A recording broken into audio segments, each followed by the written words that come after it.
All right, Coach Marra, you live in California, but you're here 3,000 miles away. What brought you to the East Coast here in Baltimore? Well, Nick Agaris and Eric Kamadeka, the coach at Goucher College, asked me if I would put on a clinic for the Maryland State high school coaches, and I was more than happy to do it. It's what I do now. I don't coach day-to-day anymore with athletes, but I do peruse the country and the world and work with coaches to try to help them improve their skills. Okay.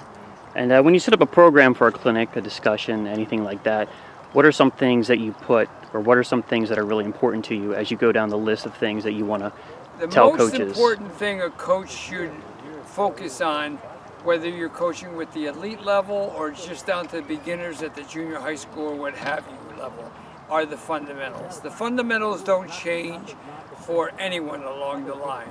The elite athlete just happens to do the fundamentals in a pressure situation much better than the beginner. The beginner can get to that moment in time. So those are the things I try to stress.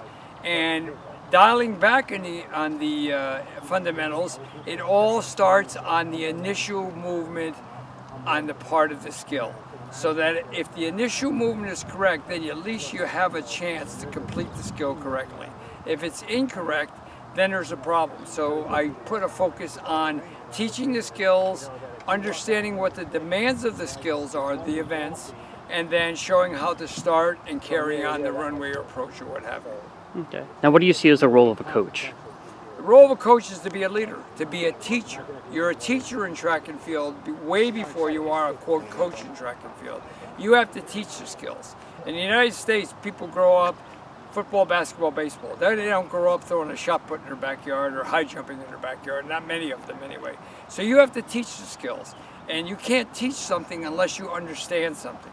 The first thing you have to do is figure out what the demands of the high jump are. What's the high jump asking you to do in order to be successful? And once you figure that out as a coach, then you design a technical program. How can I do that?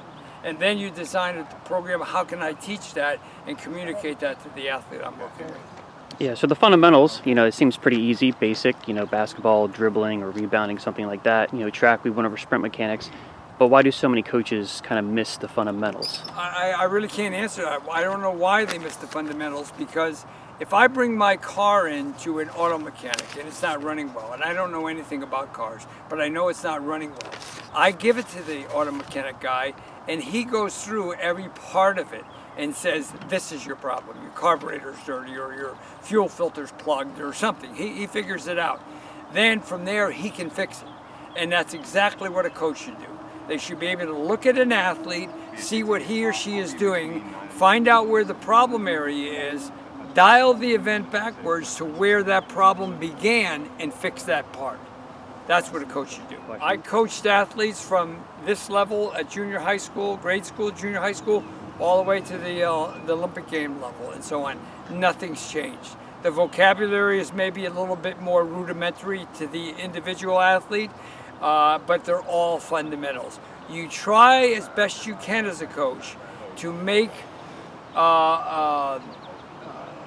pictures for the athlete with what other sports they played. Specialization, especially in this country, is at an all-time high in sport today with young kids. It's the worst thing in the world. No athlete should specialize before they're 17, 18, 19 years old. They should do many sports. Every great athlete that rose to the very top that I was involved with played many, many, many different sports because they developed their kinesthetic awareness that way. And then you specialize. So if you can make comparisons in a shot putter to what he or she did hitting a baseball, the hip movement is exactly the same. And other comparison in other sports. Okay. All right, well, thank you so much, Coach. We certainly appreciate you coming out here, and we certainly appreciate all the knowledge. Yep.